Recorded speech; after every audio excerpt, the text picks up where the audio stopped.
What's up, YouTube? I think there's a dilemma on when to change or what's the mileage you have before you change your timing belt. I just changed mine at 12 years, 105,000 miles.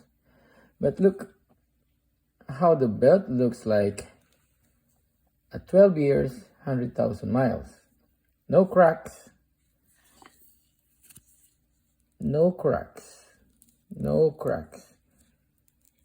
And for me, I think it can still go for another 25 to 30,000 miles or another 5 or maybe 7 years. This is a very costly maintenance work. It will go up to $1,500 to $1,000. So decide.